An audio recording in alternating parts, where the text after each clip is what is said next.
Hello viewers, welcome back SK real estate Chennai. இப்போ நீங்கள் பார்த்துட்டு இருக்க வீடு வந்து நம்ம போரூர் காட்டு பக்கத்தில் இருக்குங்க, அடிஷன் நகர் லொக்கேஷனில்.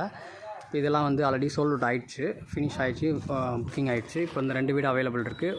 இது வந்து 800 ஸ்கொயர் ஃபீட்டு, அது 930 ஸ்கொயர் ஃபீட். இதோட ரேட் 95 வரும். அது வந்து ஒரு 1,12,00,000 வருங்க. இது அண்டர் கன்ஸ்ட்ரக்ஷன் தான், இன்னும் ஒரு 1 மந்த்தில் முடிஞ்சிடும். அதோட மாடல் ஹவுஸ் வந்து நம்ம இதில் பார்க்கலாம். ஸ்கொயர் ஃபீட் டூப்ளெக்ஸ் மாடல் முடிஞ்சால் எப்படி இருக்குன்ற மாடல் வந்து இந்த வீட்டை பற்றி நம்ம பார்த்து தெரிஞ்சுக்கலாம். இப்போ நம்ம வீட்டோட ஹால் பார்த்துட்ருக்கோங்க. நல்ல ஒரு ஸ்பேசியஸான ஹால் தான். ஹால்லே வந்து பார்த்திங்கன்னா உங்களுக்கு ஃபால் சீலிங்கு, டிவி கபோர்ட் பண்ணியிருக்கோம். ஒரு டைனிங் ஏரியா செப்பரேட்டாக பிரித்து காமிச்சிருக்கு. ஓப்பன் கிச்சன் மாடல் தான் பண்ணியிருக்கோம். கிச்சன் ஃபுல்லாகவே மாடல் கிச்சன் தான், இது சிம்னியோடு வந்துடும் உங்களுக்கு. இது காமன் டாய்லெட்டு காலில் இருக்குது. இது வந்து கீழே இருக்க ஒரு பெட்ரூமு வித் உங்களுக்கு இன்டீரியர் ஒர்க் கூட வந்துடும் பாருங்கள். மேலே வந்து அப்படியே டூப்ளெக்ஸ் மாடலில் டபுள் பெட்ரூமுங்க. வாங்க மேலே போய் பார்க்கலாம். இது மேலே இருக்க ஹாலு. இது இந்த வீட்டுடைய மாஸ்டர் பெட்ரூம். ரேட் வந்து 95 lakhs வரும்.